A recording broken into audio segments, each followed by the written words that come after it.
Kumusta? Magandang umaga sa inyong lahat mga kapwa ko ka-farmers, mga ka-viewers from Luzon, Visayas at Mindanao, pati sa abroad at ibang bansa. So sa umagang ito, mag-update lang po tayo sa ating talong na sa ngayon ay 24 days, kung saan pang 11 days na ang ulan. So mga ka-farmers, sa ating kwentuhan ngayon, marami tayong pwedeng pag-usapan dito, no?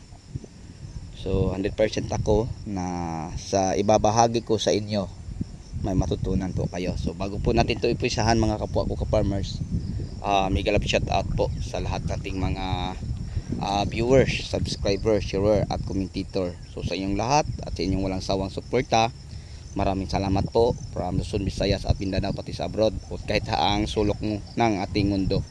So sa inyong lahat na patuloy na nagsuporta sa ating munting YouTube channel, ako po ay nagpapasalamat po sa inyo ng marami. Okay, so ngayon mga ka-farmers, welcome back sa ating panibagong video, panibagong usapan na naman dito lang po no, sa Ka-Amazing Farming. Kasi ang pag-usapan po natin mga ka-farmers yung patungkol no, sa mga nabagyo o nabaha nating mga pananim. Isang malaking bagay po na matutunan po ninyo ito mga ka-farmers. So yun po ang ating pag-usapan ngayon. So ngayon mga ka-farmers, ito na ang mga mukha, no, sobrang bugbog to sa bagyong Inday mga ka-farmers. Ulan, hangin. Tapos yung taniman namin ang mapalaya ay muntik pang nadapa, no. So nagpapa-harvest tayo dyan ngayon mga ka-farmers sa pang-anim na harvest. Siguro na sa mga 2 tonelada ang estimated natin. So ito na mga ka-farmers. So palaging babad sa tubig at saka may mga area banda dyan sa baba, ano, na nalalanta na ng mga ka-farmers. Yan, tingnan nyo. So sa loob ng 11 days na pag-ulan mga ka-farmers, ito na sobrang stress, no, maliit sila yan na tubig. So ito ang ating pag-usapan mga ka-farmers, kung paano natin sila masave, no, sa ganitong sakuna na may bagyo. And then kung magdilig ta ng fertilizer, hindi yan mag-absorb dahil sa tubig. Tingnan mo mga ka-farmers ang tubig, oh. Pag apakan ko wala lang ano, tingnan nyo, putik na lahat mga ka-farmers. So yun ang tubig, dami. So yun ang ibabahagi natin mga ka-farmers. Tingnan nyo, no, putikan na mga ka-farmers, parang sakahan ng palay. So paano natin to sila masave sa ganitong sitwasyon? So ngayon share ko lang po sa inyo mga ka-farmers, kung paano natin sila mapapakain o mabigyan ng nutrients. So may dalawa lang akong i-share sa inyo ng mga produkto. So pwede natin abutan sila mga ka-farmers ng mga biostimulant. So ang mga biostimulant na pwede natin iabot sa kanila ay yung mga Vision, mga Smart, Coaching, o kahit ano pang mga biostimulant mga ka-farmers, or mga foliar fertilizer, kasi yun po ang kailangan sa mga pananim natin, no, ang mga nutrients para sa kanilang paglaki na malusog o healthy. So yun po ng mga ka-farmers, mga ka-viewers, ang ating pag-usapan. Kasi ang foliar mga ka-farmers, yun po ang pagkain sa tanim na ipadaan natin, no, sa mga dahon. Kasi pag magbigay tayo ng fertilizer, lalo na yung mga area ng mga ganyan, maraming tubig, katulad dyan, oh, bilis lang ang lumago ang mga damo. Pag ibubuhos natin ng tubig, hindi na yan mag-absorb, so hindi makikinabang. Tapos baka mas lalo pang mamamatay ang tanim mo na talong dahil sa ugat niya na ang iba'y apektado na. Kaya nga sila stress. Bakit to nagkaka-stress sila mga ka-farmers? Kasi nahuhold po, no, ang oxygen, hindi makakapasok sa ilalim. So ibig sabihin hindi siya makakahinga. So nahihirapan siya, kaya nga stress ang ating tanim mga ka-farmers. So ang gagawin natin dyan para makasurvive sila, i-foliar lang natin. Hahanap tayo ng tsansa, no, na makapagbigay sa kanila ng foliar. So yun po, no, mga ka-farmers, foliar, then biostimulant. Kasi ang biostimulant, yun po ang kung sa tao pa parang vitamins. Bakit kailangan mong mag-take ng vitamins araw-araw?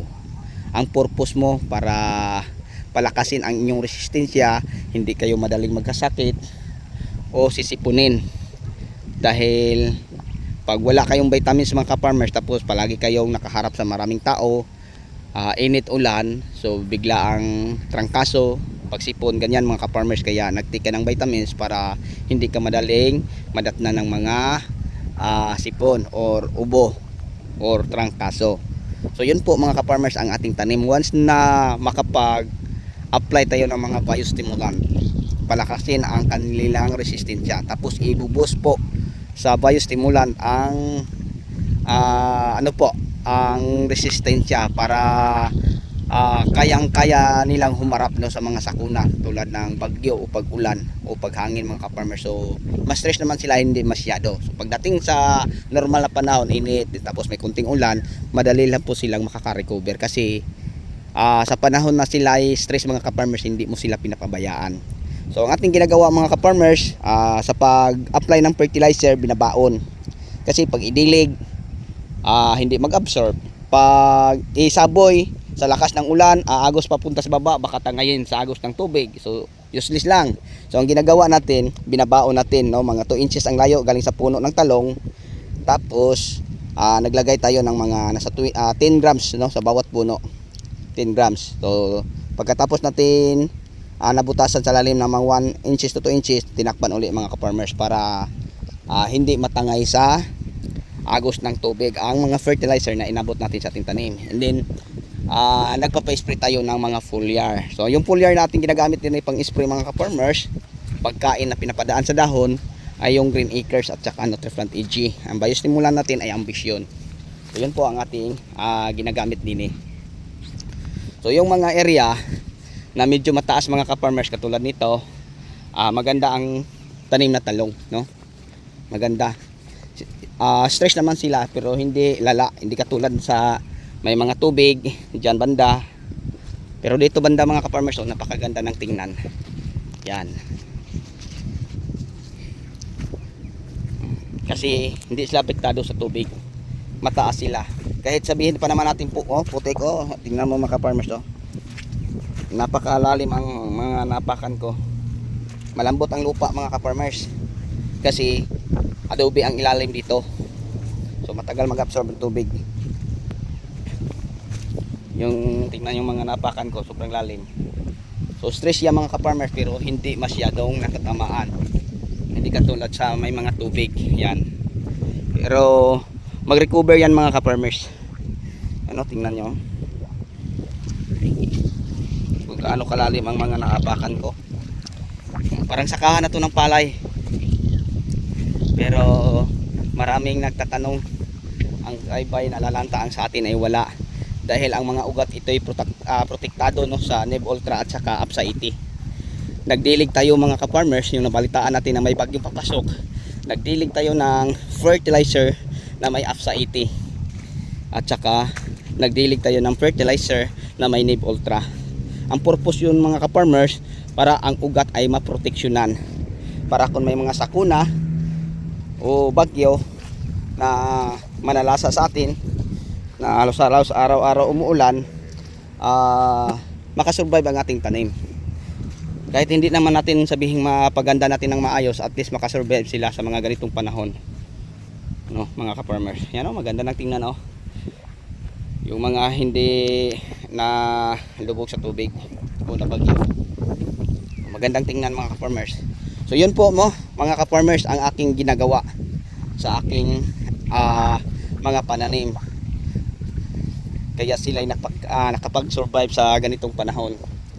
Yan, maganda na silang tingnan. Yan, nakakatuwa na mga ka-farmers. So ang luwang ng ating taniman mga ka-farmers, mahigit kumulang to 2 hektarya. Nasa 15,000 kapuno hanggang 16. Ang planting distance hill to hill, half meter, row to row, 2 meters. Ulitin ko, hill to hill simula sa isang puno papunta dyan, kalahating metro. Kasi ang isang metro simula sa isang puno na yan, at saka ito, yon ang 1 meter. Nilagyan pa ng isa sa gitna, yon ang half meter. Ang row to row natin, simula dyan papunta din yon ang 2 meters. So ulitin ko, hill to hill simula sa puno na yun papunta dyan, kalahating metro. So yun po mga ka-farmers ang ating planting distance sa pagtatanim po ng talong.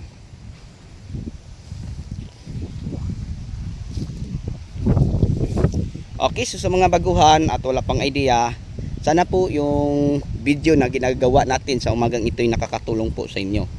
Lalo na sa pagbigay ng pagkain sa mga ganitong panahon mga ka-farmers. Imagine 11 days na ang ulan.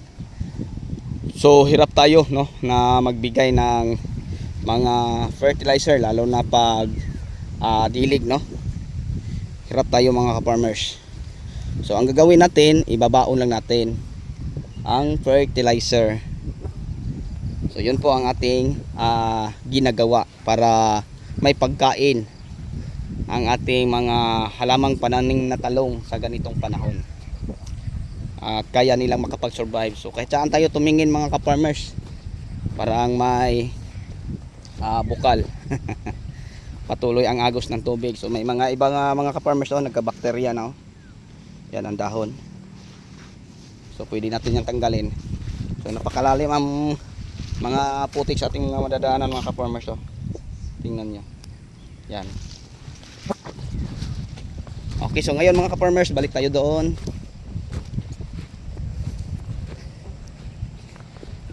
Kasi nagpapa-harvest tayo ng ampalaya. So yun lang muna ang may share at may update ko po sa inyo sa ating mga pananim. Yan. Maganda na ang ating mga talong.